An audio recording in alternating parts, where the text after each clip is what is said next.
Hello, नमस्कार, आदाब, सत श्री अकाल और अस्सलाम वालेकुम। मैं मोहम्मद अहमद काज़मी लेकर आया हूँ आपका पसंदीदा कार्यक्रम नज़र दुनिया पर। अमेरिका के प्रेसिडेंट डोनाल्ड ट्रंप की मुश्किलें बढ़ती जा रही हैं। मुल्क भर में ब्लैक अमेरिकन्स के प्रोटेस्ट और इससे पहले कोरोना वायरस क्राइसिस मिसमैनेजमेंट के इल्ज़ामात के साथ ही अब ट्रंप के सामने एक और मुसीबत बनकर उन्हीं के साथ वाइट हाउस में रहे former national security adviser John Bolton की तरफ से एक किताब के ज़रिए बड़ा हमला किया गया है, जिस पर ट्रंप तिलमिला गए हैं और ऐसा लगता है कि ये किताब उनके लिए बहुत बड़ा चैलेंज बन सकती है, ख़ास तौर से ऐसे साल में जबकि वे दोबारा प्रेसिडेंट बनने की कोशिश में हैं और नवंबर में उसके लिए चुनाव होने हैं। इस किताब में उनकी वाइट हाउस में की जाने वाली बहुत सी हरकतों का जिक्र है और उन तमाम फैसलों का जिक्र है जिसमें अमेरिका का फ़ायदा कम और ट्रंप के सियासी फ़ायदे को ज़्यादा अहमियत दी गई है। इस किताब से ट्रंप को इतना डर लगा है कि जॉन बोल्टन के खिलाफ मुकदमा दायर कर दिया गया है।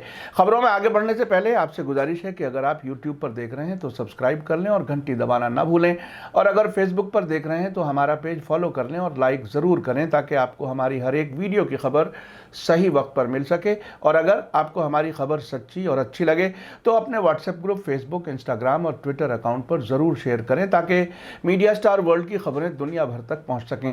अमेरिका की राजधानी वाशिंगटन से मिलने वाली खबरों में कहा गया है कि 6 दिन पहले जब जॉन बोल्टन की किताब का सवाल उछला तो कोरोना वायरस की महामारी के वक्त भी ये सबसे गर्म मामला बन गया।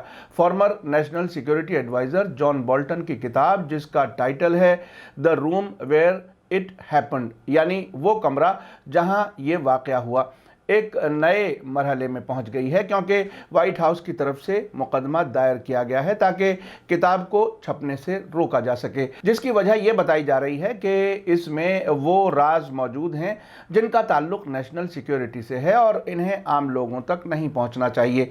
वाशिंगटन में अदालत में ट्रंप सरकार की तरफ से पिटीशन दायर कर दिए जाने के बाद बोल्टन ने ट्विटर पर उस कानून का हवाला दिया है जो वाइट हाउस में काम करने वाले इंसान को अपनी किताब छापने की इजाजत देता है, मगर ट्रंप इस पर राजी नहीं है।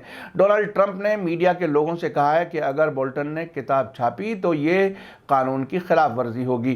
ट्रंप और बोल्टन का यह झगड़ा इतना बढ़ गया है कि इसके सामने कोरोना वायरस से मची हाहाकार और मिनियापोलिस में जॉर्ज फ्लॉयड के मर्डर के बाद उठा तूफान भी हल्का पड़ता नजर आ रहा है। जॉन बोल्टन को एक हार्ड लाइन नजरिए वाला अफसर माना जाता है जिनके दिमाग में हमेशा मुखालिफ मुल्कों पर हमला कर देने की ललक रहती है, मगर इस वक्त डेमोक्रेटिक पार्टी के प्रेसिडेंट पोस्ट के उम्मीदवार जो बाइडन के लिए बोल्टन की किताब बहुत बड़ी नेमत नजर आ रही है। हो सकता है कि इस किताब के सहारे वे इलेक्शन जीत जाएं। The Room Where It Happened किताब का मुसव्वदा दिसंबर 2019 के आखिर में वाइट हाउस के उस डिपार्टमेंट में जमा किया गया था जिसके ज़रिए कानून के मुताबिक किताब के छपने से पहले पास कराना ज़रूरी होता है। जनवरी 2020 के आखिर में ट्रंप के खिलाफ सीनेट महाभियोग यानी इम्पीचमेंट के मुकदमे की कार्रवाई के दौरान इस किताब के बारे में कुछ इन्फॉर्मेशन लीक हुई थी। इस पर जॉन बोल्टन की टीम हैरान थी कि किताब के मुसव्वदे की कई फोटो कॉपियां कई जगहों तक पहुंच चुकी थीं। 17 जून यानी कल ही वाशिंगटन पोस्ट और न्यूयॉर्क टाइम्स ने जॉन बोल्टन की किताब के मुसव्वदे की कॉपियां हासिल करने के बाद किताब के कुछ हिस्से छापे हैं और एक और बड़े अखबार वॉल स्ट्रीट जर्नल में खुद जॉन बोल्टन ने किताब के बारे में लिखा है, जिसमें उन्होंने दावा किया है कि प्रेसिडेंट ट्रंप ने चीन के प्रेसिडेंट शी जिनपिंग से कहा था कि वे फिर से चुनाव जीतने में उनकी मदद करें और उसके बदले में वे चीन के सामान पर अमेरिकी टैक्स कम करने की उन्होंने पेशकश की थी। यानी एक तरह से उन्होंने अपने इलेक्शन जीतने के लिए मुल्क के फायदे को अहमियत नहीं दी।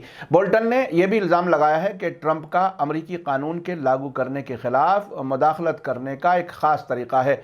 न्यूयॉर्क टाइम्स के जरिए छपने वाले किताब के एक हिस्से में बोल्टन ने दावा किया है कि व्हाइट हाउस के वकील पैट ए सिपोलोन को कानून के लागू किए जाने के बारे में ट्रंप के नज़रिए को जानकर साफ साफ तौर से ताज्जुब हुआ था। ट्रंप की दुनिया की मालूमात कितनी कमज़ोर है उसका जिक्र करते हुए बोल्टन ने यह भी कहा कि ट्रंप ने यह भी पूछा कि क्या फिनलैंड रूस का हिस्सा है, और ट्रंप इस बात से भी अनजान थे कि यूनाइटेड किंगडम एक न्यूक्लियर ताकत वाला मुल्क है। वॉशिंगटन पोस्ट के मुताबिक बोल्टन ने डोनाल्ड ट्रंप के यूक्रेन के प्रेसिडेंट व्लादिमीर जेलेंस्की के साथ जुलाई 2019 में हुई फोन बातचीत के बारे में भी डिटेल बताई है, जिस मसले पर ट्रंप के खिलाफ महाभियोग यानी इंपीचमेंट लगाया गया था और जहां डेमोक्रेट पार्टी के लोगों ने बोल्टन की गवाही की सख्त मांग की थी। इस किताब में जॉन बोल्टन की बातों को ट्रंप के एक सहयोगी के जरिए दी गई डिटेल के तौर पर देखा जा रहा है। बोल्टन ने ट्रंप के यूक्रेन कनेक्शन को ड्रग डील के तौर पर देखा है और उन्होंने इस बारे में नए सबूत भी पेश किए हैं। वो अपनी बात को समेटते हुए कहते हैं कि पूरा मामला खराब पॉलिसी, कानूनी तौर पर शक के दायरे में और प्रेसिडेंट के व्यवहार के तौर पर नाकाबिले कबूल था। उनके मुताबिक इन डिटेल्स के सामने आने से ट्रंप की पार्टी रिपब्लिकन सेनेटरों को गहराई से शर्मिंदा होना चाहिए, जिन्होंने प्रेसिडेंट के खिलाफ महाभियोग यानी इंपीचमेंट के मुकदमे के दौरान ट्रंप की यूक्रेन वाले मामले को कबूल न करने की कोशिश की थी। बोल्टन का कहना है कि मैं व्हाइट हाउस में अपने काम करने के दौरान ट्रंप के किसी भी ऐसे अहम फैसले को नहीं जानता जो उनके फिर से चुनाव जीतने की कोशिश के तौर पर न किए गए हों। इस किताब में सबसे चौंकाने वाला खुलासा यह है कि ट्रंप ने चीन के प्रेसिडेंट शी जिनपिंग से दोबारा इलेक्शन जीतने में सियासी मदद मांगी, जैसा कि उन्होंने 2016 में एक रूसी ईमेल डंप के बारे में कहा था और 25 जुलाई 2019 को यूक्रेनी प्रेसिडेंट से बात करते हुए अपने सियासी मुखालिफ जो बाइडन और उनके बेटे के खिलाफ जांच करने के लिए कहा था। यह बात बाद में खुल गई थी कि उन्होंने यूक्रेनी प्रेसिडेंट व्लादिमीर जेलेंस्की के साथ फोन पर क्या बातें की थी। ट्रंप के बारे में एक बात आपको बता दूं कि डोनाल्ड ट्रंप जब प्रेसिडेंट बनने के बाद नवंबर 2017 में जापान गए तो उन्होंने एक ऑफिशियल मीटिंग के दौरान कहा था कि मुझे मालूम नहीं था कि दुनिया में इतने मुल्क हैं। ये मुझे तब पता हुआ जब प्रेसिडेंट बनने के बाद मुझे मुबारकबाद के मैसेज आने लगे। उन्होंने दुनिया के बारे में अपने इतना बेखबर होने के बारे में खुद कबूल किया था। मैं जब अमेरिका 1998 में गया था तो वहाँ ये बात बार बार सुनी थी कि अमेरिकी लोग किसी भी मुल्क के बारे में तब जानते हैं या तो उनकी फौज किसी मुल्क में जाए या उनका प्रेसिडेंट किसी मुल्क का दौरा करे। 1998 के सफ़र में हमारे ग्रुप में एक जर्नलिस्ट श्रीलंका से था। वो जब वहां सरकारी मीटिंगों में खुद का इंट्रोडक्शन देता था तो कहता था कि मैं श्रीलंका से हूं जो भारत के दक्षिणी किनारे के नज़दीक है। ऐसे मुल्क में अगर प्रेसिडेंट बनने वाला मुल्कों का नाम नहीं जानता तो मेरे लिए कोई ख़ास ताज्जुब की बात नहीं थी। आपको बता दूं कि नेशनल सिक्योरिटी से जुड़ी ऑर्गेनाइजेशंस में काम कर चुके अफसरों को अमेरिका का कानून किताब लिखने और छापने की इजाज़त देता है, मगर छापने से पहले किताब का मसौदा नेशनल सिक्योरिटी काउंसिल के सामने पेश करना जरूरी होता है ताकि यह तय हो जाए कि किताब में कोई ऐसी बात तो नहीं है जिससे नेशनल सिक्योरिटी को नुकसान पहुंचे। बोल्टन के वकील चार्ल्स कोबर का कहना है कि किताब का मसौदा व्हाइट हाउस में नेशनल सिक्योरिटी काउंसिल को भेजा जा चुका है और यह किताब राष्ट्रीय सुरक्षा यानी नेशनल सिक्योरिटी से जुड़े उसूलों की कोई खिलाफ वर्जी नहीं करती। जॉन बोल्टन की किताब के खिलाफ डोनाल्ड ट्रंप सरकार ने जो मुकदमा दायर किया है उसमें कहा गया है कि बोल्टन को ओहदे की वजह से उन सीक्रेट्स की जानकारी का मौका मिला जिनका ताल्लुक नेशनल सिक्योरिटी से है, लेकिन उन्होंने ऑफिस छोड़ने के 2 महीने बाद ही किताब के लिए $10 लाख का कॉन्ट्रैक्ट कर लिया। बोल्टन ने इस कॉन्ट्रैक्ट के तहत 500 पेजेस की किताब पब्लिकेशन के हवाले कर दी जिसमें बेहद अहम राज हैं। ट्रंप सरकार की नज़र में बोल्टन का ये काम राजदारी के खिलाफ है। एक्सपर्ट्स का मानना है कि व्हाइट हाउस इस किताब को छपने से नहीं रुकवा पाएगा। एक एक्सपर्ट ने कहा है कि 50 साल पहले निक्सन की सरकार ने पेंटागन से कुछ पेजेस बाहर जाने से रोकने की कोशिश की थी मगर रोक नहीं सकी थी। इससे यह साबित हो गया था कि किसी इंसान को किताब नहीं छापने के बारे में रखी जाने वाली शर्त मुल्क के कॉन्स्टिट्यूशन के खिलाफ है। फॉर्मर अमेरिकी डिप्लोमेट डेविड डेविड मैक का कहना है कि ट्रंप ने बोल्टन को नेशनल सिक्योरिटी एडवाइजर के तौर पर रखने का फैसला तो ठीक किया था, लेकिन उनकी बात न मानकर बहुत बड़ी बेवकूफ़ी कर दी। जो पब्लिकेशन इस किताब को छापने वाला है, इसने इस किताब के बारे में बताया है कि किताब में उन वाक़यात का जिक्र है जिनसे साबित होता है कि ट्रंप कानून की धज्जियां उड़ा रहे हैं और ट्रंप ने यूक्रेन स्कैंडल में क्या हरकतें की थीं। अलग अलग क्राइसिस से निपटने के ट्रंप के तौर तरीक़ों को भी किताब में सख्त नुक्ताचीनी की गई है। इस किताब में ख़ास तौर पर यूक्रेन, रूस, चीन, Iran, Britain, France, north Korea जैसे सब्जेक्ट्स के बारे में डिटेल से लिखा गया है कि ट्रंप ने क्या बड़ी गलतियां की हैं। बोल्टन का कहना है कि ट्रंप ने हर मामले में सिर्फ एक ही कसौटी सामने रखी थी कि किसी तरह से वे दोबारा प्रेसिडेंट चुनाव जीत सकें।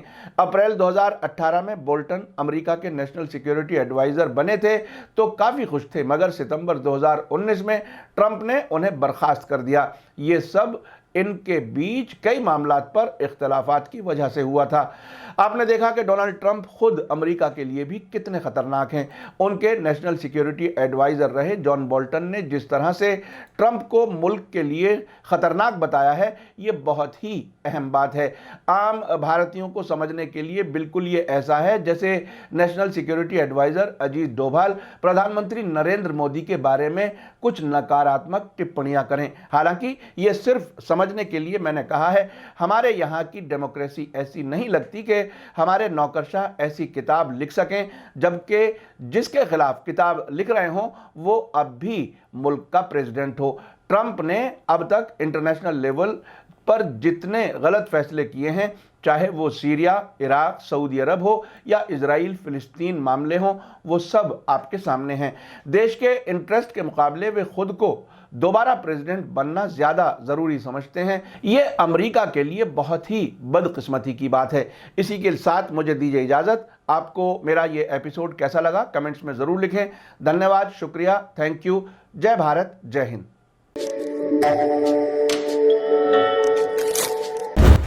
मीडिया स्टार वर्ल्ड के और वीडियो देखने के लिए हमारे चैनल को सब्सक्राइब करें और सीधे नोटिफिकेशन पाने के लिए बेल आइकन दबाएं।